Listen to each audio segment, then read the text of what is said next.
In the last episode, we talked about learning how to learn. And so we provided people with a few tools that they could use to try to learn information and remember that information for a longer period of time. Things like retrieval practice, interleaving, desirable difficulties more generally. And hopefully, people will be able to use those skills to be able to help them improve their learning across the board when it comes to learning a new language, a new skill like the guitar or a sport, or even formal training like calculus or computer programming or everyday thinking. And we're going to continue on that theme today in providing people with skills that they can use in their everyday lives. And we're going to be borrowing something from science, specifically some of the tools that scientists use in the lab that we can use every day. Yeah, I agree. And in fact, I don't think there's anything particularly special about what scientists do in the lab. Yes, they're performing experiments, they're doing data analysis, they're using statistics, but these are just formal ways of finding things out, of detecting strangeness, of picking up whether something fishy is going on. Now, what we do in our everyday lives, we may not realize it, but we're actually using some of the tools of science as well.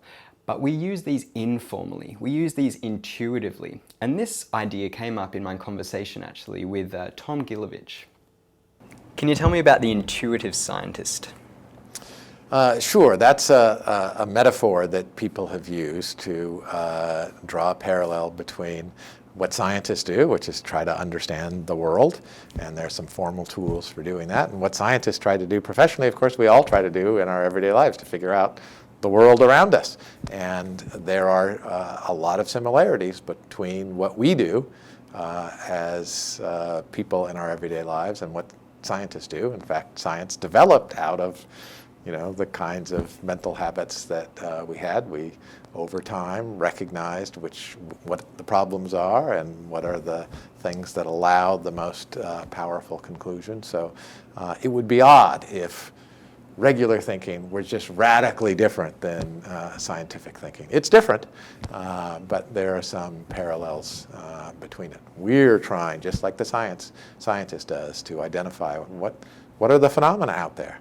Okay, they're the phenomena. Why are they that way? We ask why all the time. There used to be this beer commercial in the United States of "Why ask why," and it's a brilliant little tagline because by raising it, it's illustrating it. We just do that all the time.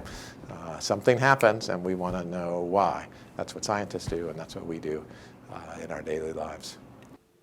This idea of applying the formal tools of science to our everyday lives came up in my conversation with Michael Brenner and Pia Sorensen, who are teaching another edX course called Science in Cooking. And here's what they had to say.